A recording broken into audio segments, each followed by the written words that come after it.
Ok, jóvenes, muy buenos días. Somos el Instituto de Educación Superior Tecnológico Público de las Fuerzas Armadas. Somos el IESFA. Pertenecemos a la especialidad de análisis de sistemas.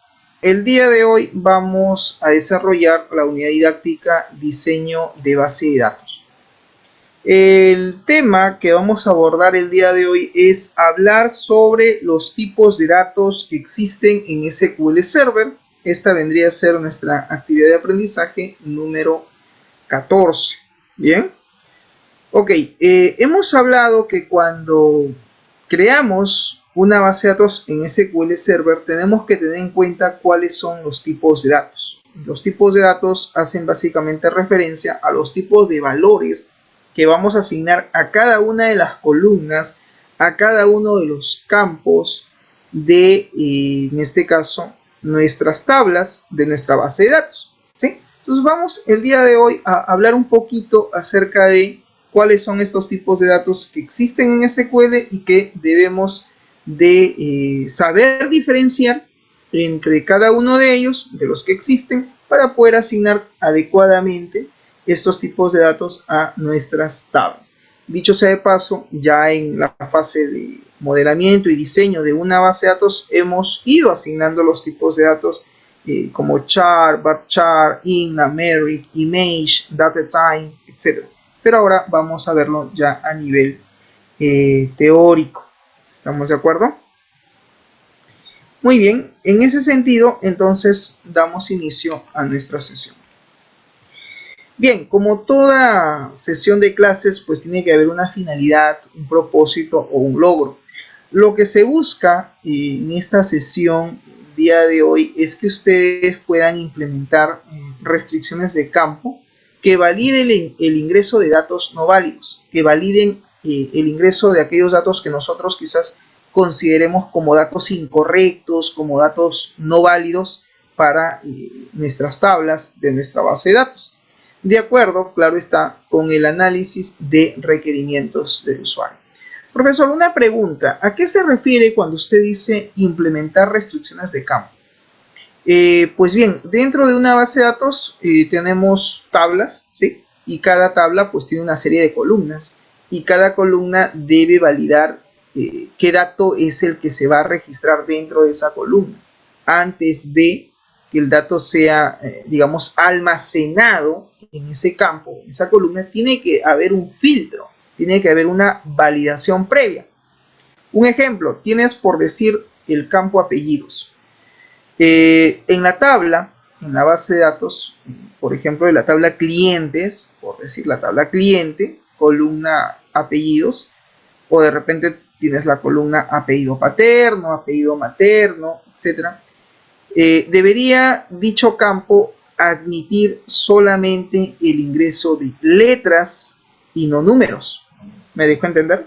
Entonces, ahí, por ejemplo, está la oportunidad de poder crear una restricción de campo. Una restricción que impida el almacenamiento de números sobre esa columna. Entonces, ¿cómo, de repente tú dirás, cómo restringir, cómo impedir que un dato numérico se almacene para los campos apellidos o para los campos nombres o para el campo apellido paterno o apellido materno, con una restricción de campo? Y eso se hace con el comando alter table y la instrucción constraint, que ya lo vamos a ver luego. ¿Ok? Entonces, en las sesiones que nos quede pendiente de este curso, pues vamos a ir viendo el tema de restricciones de campo. ¿Ya? Bien, jóvenes, entonces empecemos. Veamos ahora, antes de abordar el tema de restricciones de campo, veamos ahora cuáles son los tipos de datos que existen en SQL Server. Un primer tipo de dato es el tipo de dato char. El char es utilizado para definir campos que permitan almacenar datos, en este caso de tipo cadena de texto.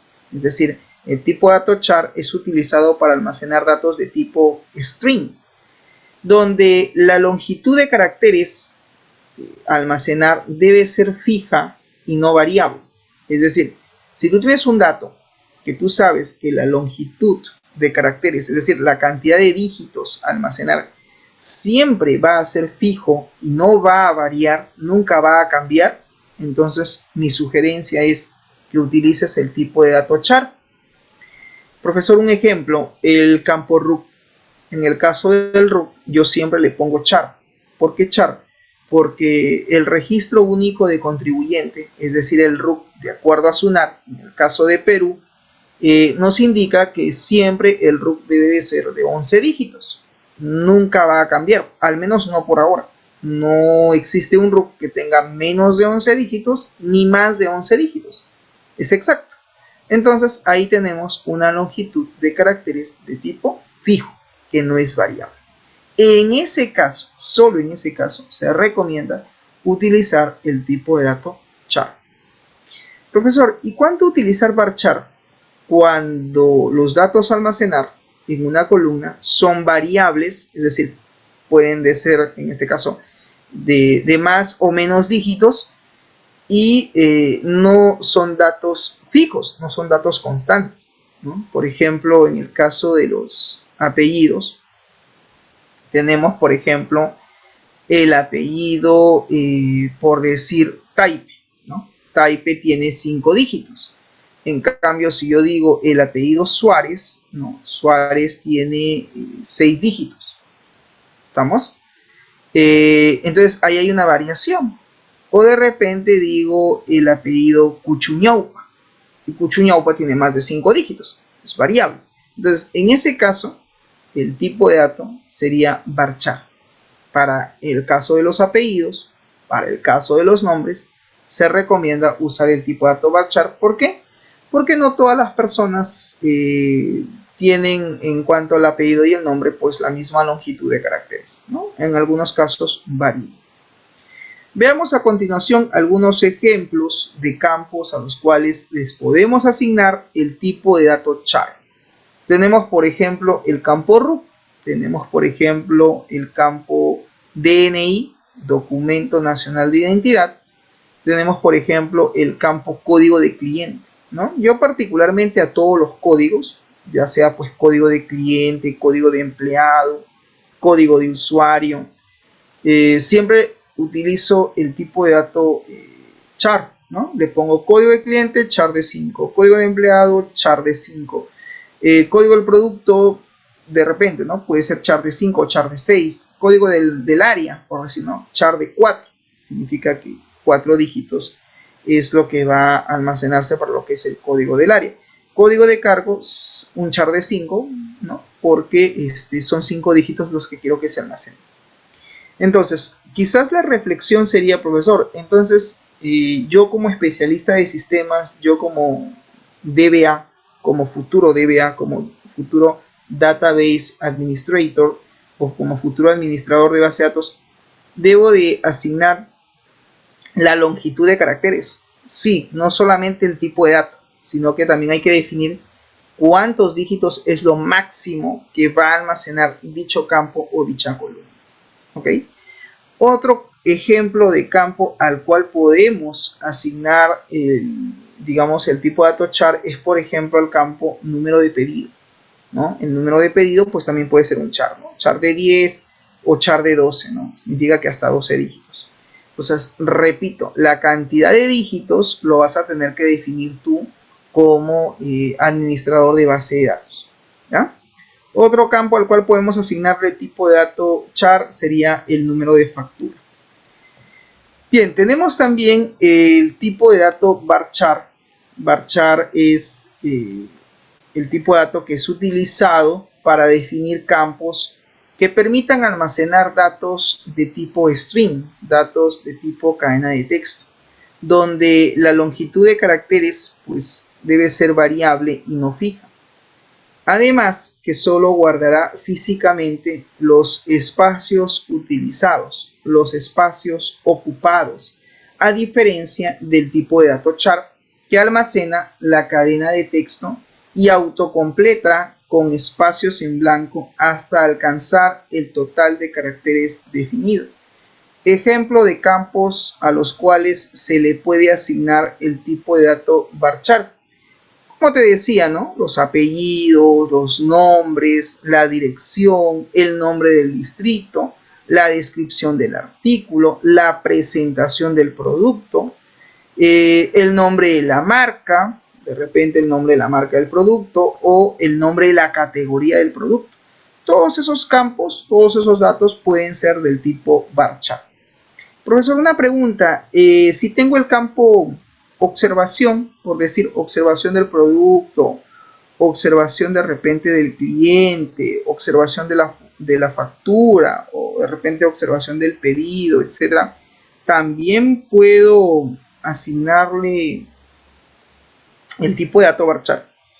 Sí, la respuesta es sí. También puedes asignarle el tipo de dato, en este caso, varchar.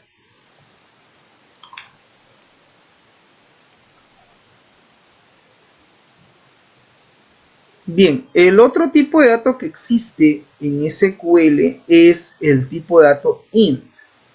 El int es un tipo de dato que se utiliza básicamente para almacenar valores numéricos, ¿sí? Valores numéricos enteros, es decir, valores numéricos sin decimales. Si tú tienes que almacenar únicamente valores numéricos enteros, el tipo de dato más apropiado a utilizar en este caso, pues sería el tipo de dato int, ¿ok? Ejemplo de atributos o de campos a los cuales se les puede asignar el tipo de dato, en este caso int, sería por ejemplo la cantidad de unidades vendidas, ¿sí? O el campo stock, el stock de productos, o el campo, por ejemplo, número de hijos, en el caso que estés haciendo, pues no sé, una base de datos para de repente lo que es la emisión de planilla, ¿no? Planilla de pago, que le tienen que pagar pues al empleado lo que se llama la asignación familiar, y eso se deduce en función a si es que posee o no un determinado número de hijos. Entonces, en ese caso, sí podríamos asignarle el tipo de dato int, ¿ok? Existe también el tipo de dato numeric. El numeric es utilizado para definir campos que permitan almacenar datos numéricos pero con decimales. Ejemplo de campos a los cuales se les puede asignar el tipo de dato numeric, tenemos por ejemplo el precio unitario, tenemos por ejemplo el precio de venta, tenemos por ejemplo el descuento, tenemos por ejemplo también el campo subtotal, IGB, total a pagar, inclusive hasta el sueldo de un empleado. Todos esos campos pueden contener valores decimales. Entonces el tipo de dato aquí que podrías utilizar es el tipo de dato numeric. Lo que hay que tener en cuenta con el numeric es que cuando tú defines a un campo el tipo de dato numeric, hay que definir la longitud total, en este caso de caracteres, y la cantidad, digamos, de decimales que vas tú a asignar, en este caso, para ese campo, ¿no? Yo puedo decir, por ejemplo, el campo total guión bajo pagar, el total a pagar, numeric 12,2. ¿Qué significa? Que 12 es la longitud total de caracteres o la longitud total de dígitos a almacenar en ese campo, de los cuales 2 van a ser decimales. O puedo decir, por ejemplo, saldo, el campo saldo guión bajo a cancelar, o saldo pendiente, por decir, ¿no? Puedo indicar numeric, en este caso 10,2. ¿Qué significa numeric 10,2? Significa que de los 10 dígitos, 2 van a ser para los decimales. Y también tenemos el tipo de dato date. El date es utilizado para definir campos que permitan almacenar datos de tipo fecha. Cuando hablamos de fecha, estamos hablando de día, mes y año, ¿verdad? El date, entonces, es un tipo de dato que solamente se utiliza para almacenar datos de tipo fecha. Ejemplo de campos a los cuales se les puede asignar el tipo de dato date, tenemos por ejemplo fecha de pedido, fecha de emisión de una factura, por decir, la fecha de repente de matrícula de un estudiante. Entonces, inclusive, por ejemplo, la fecha de nacimiento, ¿no? de una persona, la fecha de nacimiento del empleado, ¿no? En el caso de una empresa, pues no necesitan la hora ni los minutos, simplemente la fecha como tal. Entonces, en ese caso, sí podemos asignar el tipo de dato date.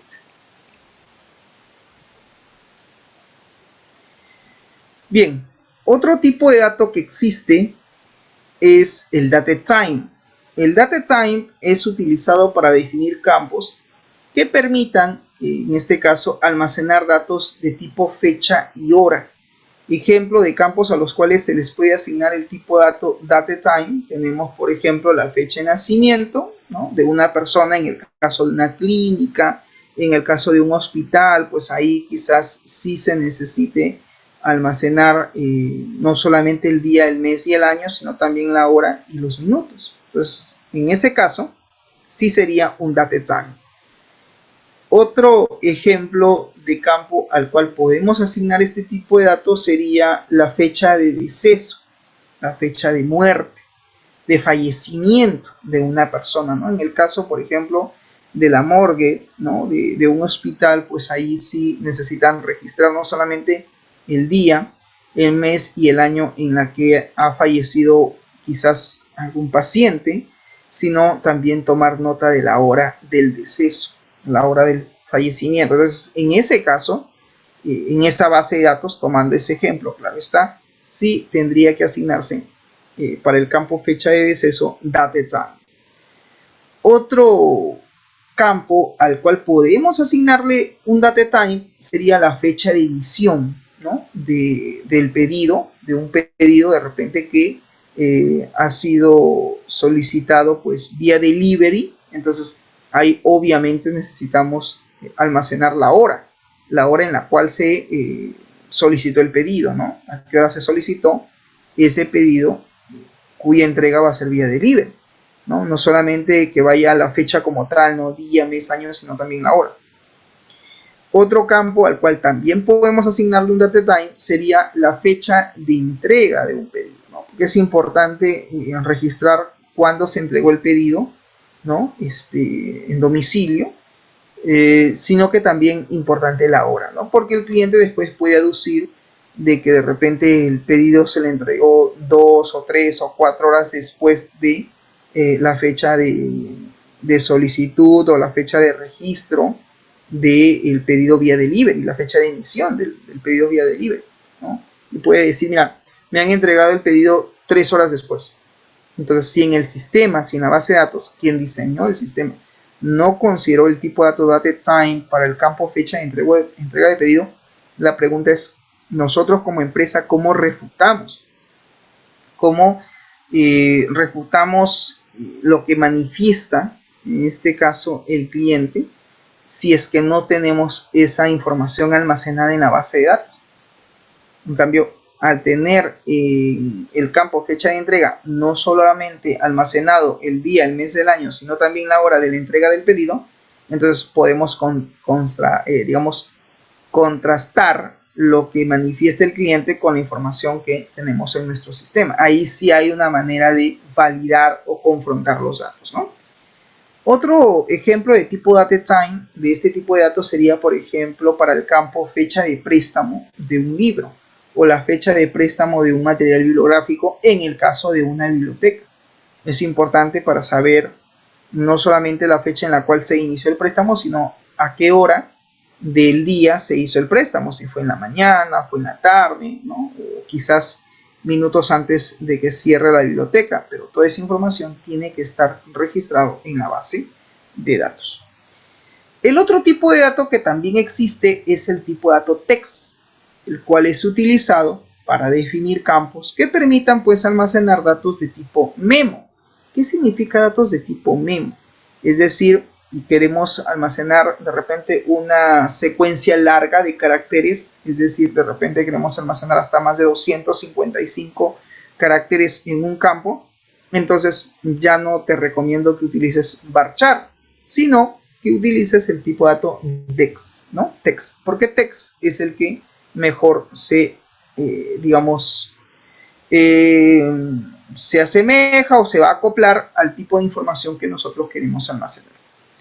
Ejemplos de campos a los cuales podemos asignarle el tipo de dato texto. Muy bien, tenemos los siguientes. Por ejemplo, yo puedo tener el campo observación, ¿no? Observación de un pedido, o el campo observación del estado del contrato, ¿no? De un empleado, o quizás el campo referencia de traslado de mercadería.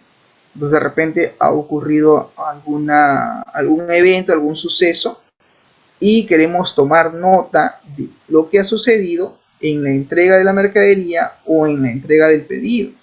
Entonces, en ese caso, sí se recomienda tomar nota de toda la observación, ¿no? Como no sabemos exactamente cuántos caracteres es lo que van a registrar, pues lo ideal sería que sea el tipo de dato text, ¿no? Digamos, el más adecuado a usar para ese tipo de descripción de caracteres de más de 255 dígitos, ¿no?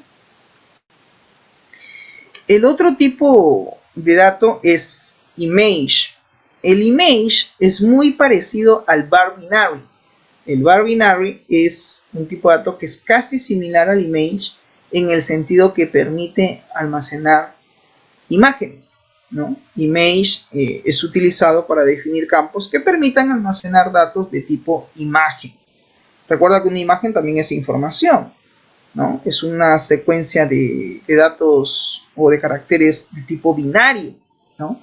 Y para ello, para poder almacenar una fotografía, una imagen, ya sea por ejemplo la foto del producto o la foto de repente del empleado, etcétera, y lo queremos registrar como tal en la base de datos, yo te sugiero que sí, que se almacene la imagen en la base de datos. En algunos sistemas no lo hacen así, lo guardan las imágenes localmente en el disco C del servidor. Yo no recomiendo que hagan eso porque si alguien entra al disco C y elimina la carpeta imágenes, pues se pierden todas las imágenes que de repente estamos utilizando. En cambio, si está directamente la imagen almacenada en la base de datos, pues esta va a poder ser consultada, accedida, leída y actualizada en el momento que el usuario así lo crea conveniente. ¿Estamos? Entonces, digamos que se recomienda que las imágenes, ya sea de los productos, de los empleados, de los clientes, de lo que fuere, termine pues siendo almacenado dentro de la base de datos, ¿no? Por ejemplo, ¿qué pasaría si vamos a implementar un sistema de control de asistencia mediante lectura de huella dactilar? Entonces, la huella dactilar de la persona pues debe ser almacenado como un image, como una imagen, y debe estar dentro de la base de datos. Muy bien, ¿cómo guardamos una imagen en un campo, en una tabla de SQL? Bien, fácil, indicando la ruta de la imagen o la ubicación donde se encuentra esta para poder insertar así la imagen dentro de un campo de una tabla específica.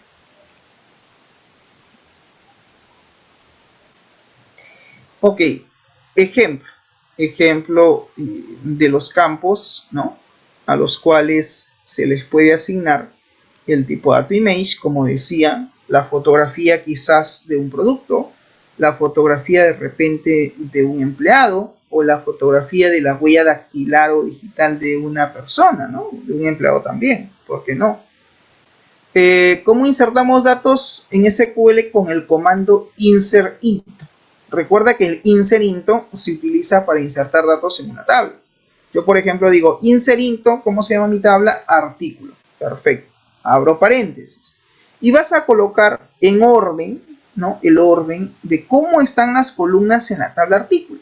Por ejemplo, la primera columna viene a ser el código del artículo. La segunda columna, la descripción del artículo. La tercera columna, la presentación. La cuarta columna, el código de la categoría. La quinta columna, el campo foto. Y la sexta columna, el campo foto, ¿no? Porque la quinta fue el stock y foto. Muy bien, entonces, ¿qué haces? Lo colocas así, tal cual está, en orden, separado por comas. Cierras paréntesis y luego pones values.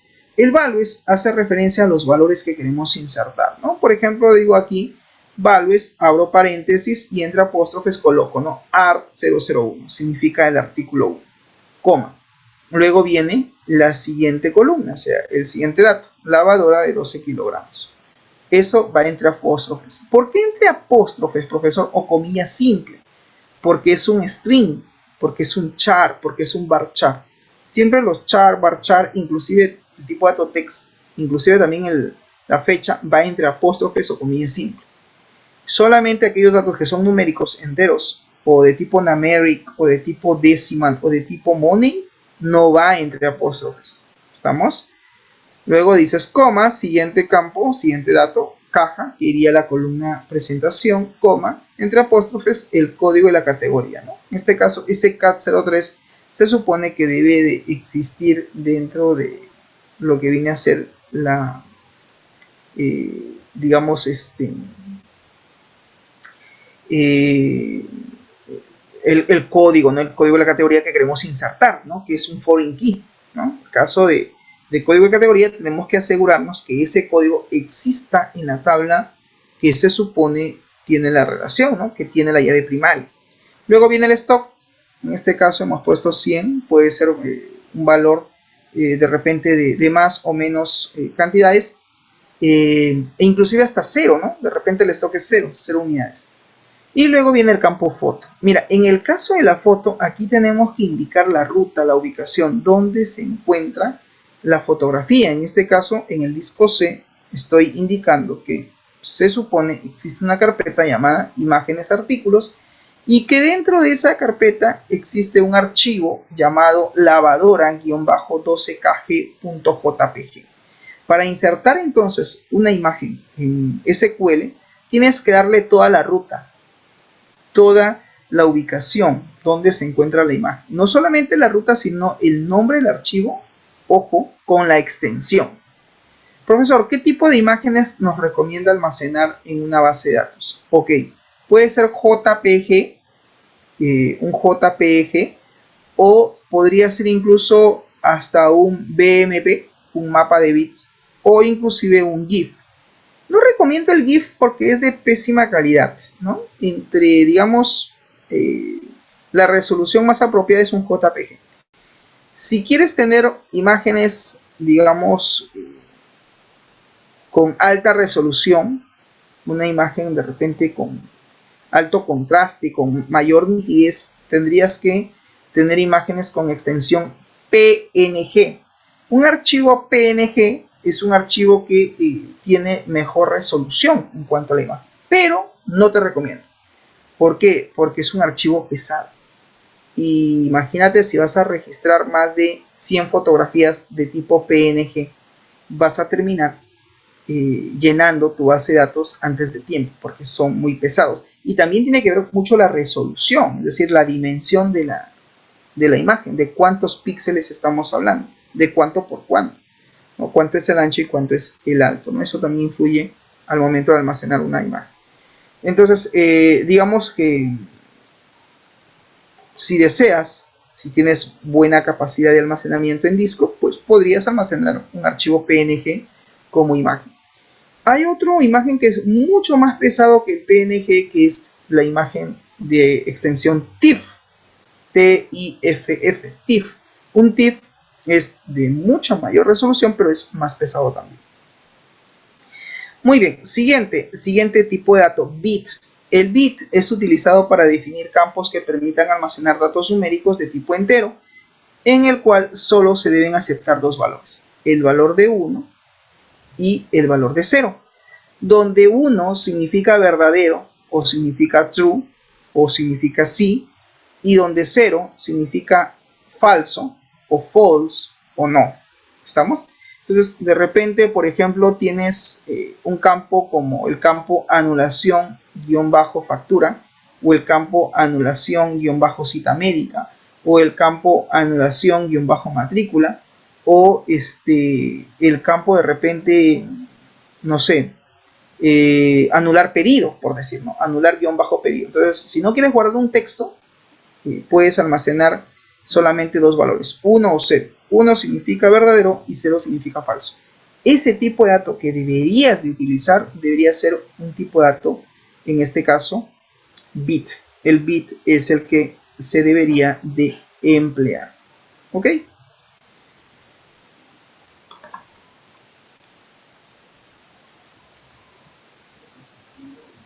Bien, a continuación tenemos el ejemplo de la creación de una base de datos, ¿sí?, en SQL, pero esta es la creación de una base de datos con parámetros, ¿no? Por ejemplo, mira, para crear una base de datos en SQL decimos use master, que es para activar la base de datos, en este caso del sistema, y están aquí, por ejemplo, creando una condición, ¿no?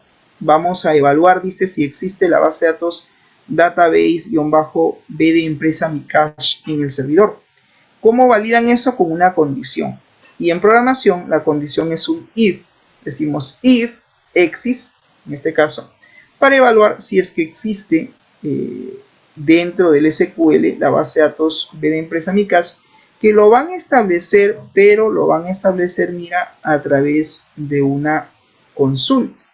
Es decir, quieren evaluar dentro del exist si es que existe la base de datos de nombre B de empresa mi cache, ¿no? Y ahí hay una especie de query, dice select name, van a seleccionar el nombre, from, de la tabla sys.database, donde están todas las bases de datos almacenadas, where, donde el campo name sea igual al nombre de la base de datos que queremos filtrar, que es B de empresa mi cache. Begin significa inicio, y todo inicio pues tiene su final, ¿no? En este caso decimos begin, inicio, end significa fin de la instrucción. Entonces decimos, si existe, ¿qué es lo que vamos a hacer? Vamos a proceder a eliminar la base de datos. ¿Cómo eliminamos la base de datos? Con el comando drup database. Colocas drup database, colocas el nombre de la base de datos y de esa manera se estaría eliminando. Repito, en el supuesto caso que la base de datos exista, lo que va a hacer es, va a eliminar esa base de datos en el servidor y luego se está enviando un mensaje. En este caso se le va a enviar un mensaje al usuario con el comando print para indicar, en este caso, el mensaje que queremos mostrar, que queremos, digamos, visualizar, que en este caso sería el siguiente, ¿no? Se ha procedido a eliminar la base de datos B de empresa mi cache, ¿no? Es un mensaje que el usuario va a visualizar post eliminación de la base de datos.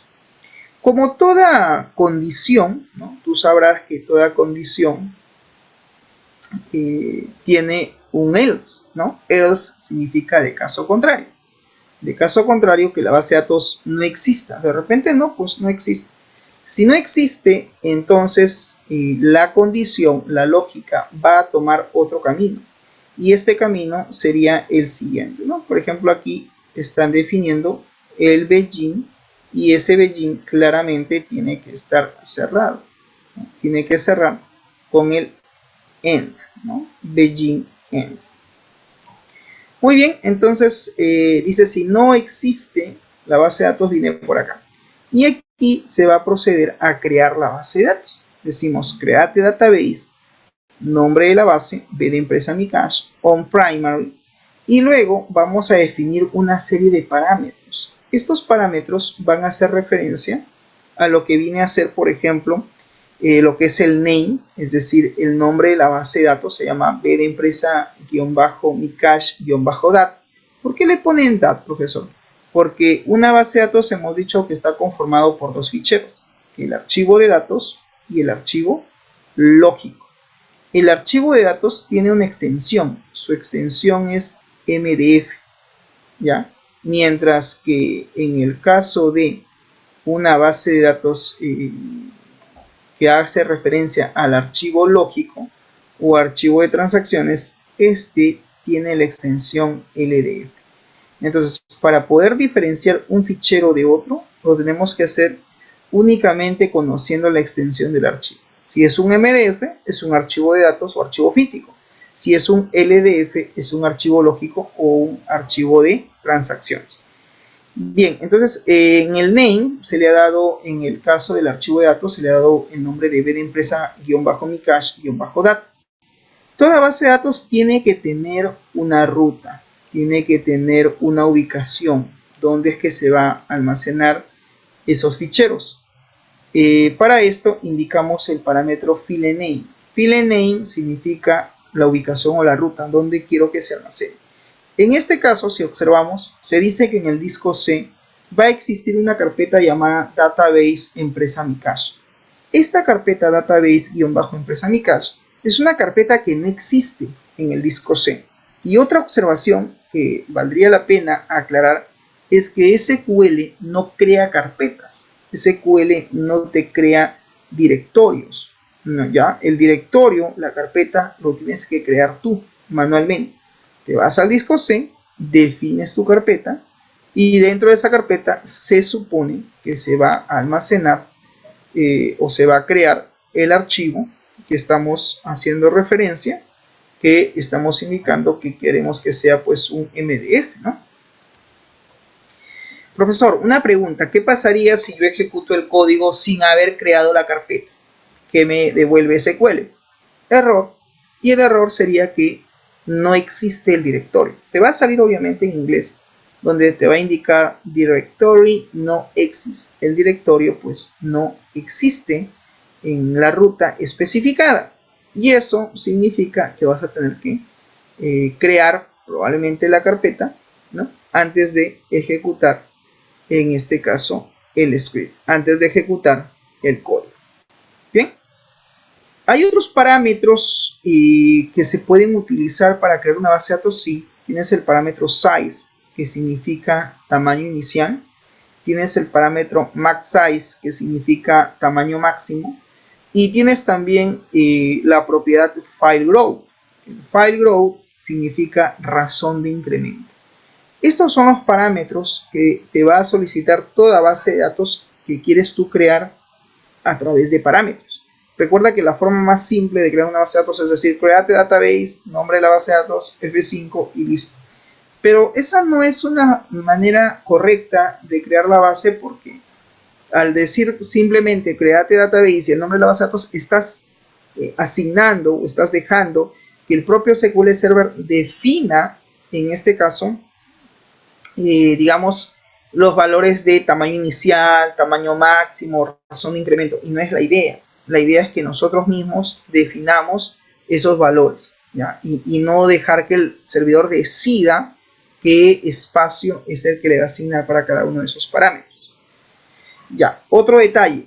Cuando tú tienes una base de datos, tú vas a definir siempre el tamaño inicial y el tamaño máximo y la razón de incremento de tu base de datos. Según, en este caso, digamos, la teoría dice que toda base de datos tiene un 100% de capacidad de almacenamiento, del cual el 70% se debe asignar al archivo de datos y solo un 30% se le debe asignar al archivo lógico o al archivo de transacciones. Entonces, cuando a ti te pidan crear una base de datos, lo primero que te van a dar es el tamaño inicial, ¿no? Te van a dar así, te van a decir, mira, quiero crear una base de datos cuyo tamaño inicial quiero que sea, por ejemplo, de 1 GB. Tú sabes que 1 GB son 1024 megabytes, ¿sí? Y luego te van a indicar lo que es el tamaño máximo. Y de repente te dicen, mira, el tamaño máximo quiero que sea de 2 GB, por decir el doble, ¿no? Eso significa que estamos hablando de 2048 megabytes. Y luego te indican que quieren que tenga una razón de incremento de repente de 700, no 700, 500, vamos a ponerle 500 megabytes, por decir. Entonces, cada uno de los valores que te están dando tienen un nombre en cuanto a la propiedad que le vas a asignar. ¿Estamos de acuerdo? Y estos valores hacen referencia a la propiedad, pues, por ejemplo, size, max size y file growth. Entonces, de estos valores que te están dando, tú tienes que deducir el 70 y el 30%. ¿Ya? ¿Qué significa? Significa que en este caso, si te están dando, por decir, ¿no? La razón de repente de incremento de 500 megas, tú tienes que separar 70% para el archivo MDF y 30% para el archivo LDF. ¿Ya? No te olvides que siempre la repartición es así. 70%, ¿a quién le asignas? Le asignas al fichero MDF, ¿ya? Cuya extensión es un MDF. y el otro 30% debe ser asignado al archivo de extensión LD. Eso siempre va a ser así. La sumatoria de ambos valores debe ser igual al 100%. Es decir, si nosotros sumamos, en este caso, los valores asignados en el archivo MDF y el archivo LDF, tienen que ser igual al 100% de los valores que se han solicitado, ¿no? Es decir, de cada uno de ellos, por ejemplo, tamaño inicial hace referencia a size, tú dirías 1024 por 0.7, que es el 70%, y ese valor le asignarías aquí, en el parámetro size. El parámetro que dice tamaño máximo, este de acá, tamaño máximo, nos está indicando que es 2048. Igual multiplicas 2048 por 0.7 y lo que te devuelva, pues lo colocas en el parámetro max size. Y finalmente, la razón de incremento que te están dando ahí, por ejemplo, de 500 megas, sacas el cálculo matemático, cuánto es el 70%, son en este caso multiplicas, pues, ¿no? 500 por 0.7, estamos hablando de 350 más o menos, ¿no? Entonces ese valor le asignas aquí a lo que viene a ser el file growth. Ahora, la diferencia de los valores que restan, que quedan, pasan automáticamente a las otras propiedades de tamaño inicial, tamaño máximo o razón de incremento. Estos ya van variando, van cambiando. ¿Estamos de acuerdo? La sintaxis, si te das cuenta, pues es lo mismo. Tiene un size, un max size, un file growth, es lo mismo. Lo único que vas a cambiar es el nombre del fichero. Uno será dat, el otro será log. Uno será pues MDF y el otro será LDF. Y lo que va a variar obviamente son los valores numéricos, ¿no?, de la asignación de las propiedades. Muy bien, luego puedes enviar un mensaje con el print, dices print, se ha procedido a crear la base de datos en nombre tal, y cierras el begin con un end. Finalmente colocas go y de esa manera pues terminas creando digamos tu base de datos. ¿Ok? Bien, ¿cómo aplicamos los tipos de datos en SQL Server? Ya, lo primero que tenemos que hacer es activar la base de datos. Decimos use, nombre de la base de datos. Podemos hacerlo directamente con un use y el nombre de la base, o creando la condición y evaluando si es que existe la base de datos o no. Si existe, pues que lo active, que active la base de datos, y luego con el comando sphelpfile lo que hace es, va a mostrar la ubicación o la ruta donde se encuentran los ficheros de la base de datos, ¿no?, en qué ruta se encuentra. Y aquí creamos nuestra tabla. Por ejemplo, decimos create table, nombre de la tabla, marca. Entre paréntesis ponemos código de marca, que es un char de 6 de tipo not null, que viene a ser en este caso la restricción, coma, el campo nombre de marca, que es del tipo dato varchar de 40, también not null, y luego go, F5. Defines la llave primaria, dices alter table, nombre de la tabla, marca, add constraint. En el constraint siempre ponemos el índice, ¿no?, la inicial del índice. Por ejemplo, pk porque es un primary key, nombre de la tabla, marca, guión bajo y nombre del campo, código de marca. Esto se llama nombre compuesto, ¿ya? Yo particularmente a los nombres de las restricciones siempre lo coloco de esta manera, ¿no? Coloco así, con un nombre compuesto. Ya eso lo dejo a criterio tuyo. Luego colocas primary key y entre paréntesis el campo que va a ser llave primaria. ¿Podemos definir restricciones? Sí. Por ejemplo, mira, a continuación tenemos la restricción de tipo unique. ¿Qué significa unique? Significa que el nombre de la marca, en la tabla marca, los datos a almacenar en esa columna, nombre de marca, deben de ser únicos. Significa que no pueden existir dos o más registros que tengan el mismo valor, es decir, que estén repetidos o duplicados. No sería correcto, estaría mal. Por lo tanto, pues hay que definir aquí con un unique para así, de esa manera, digamos, evitar la duplicidad de los registros. Bien, la siguiente tabla es la tabla categoría. dice ahí, ¿no? Create table, categoría, paréntesis, el campo, código de categoría, es un char de 5, significa que 5 dígitos va a almacenar, tiene la restricción not null, tiene el campo nombre de categoría, que es un varchar de 40, que también debería tener la restricción not null, y luego pues está definiendo la llave primaria, ¿no? Digo alter table, categoría, add constraint, pk-categoría, código de categoría. En el primary key, entre paréntesis, se pone código de categoría. Y de esa manera, pues se estaría definiendo su llave primaria.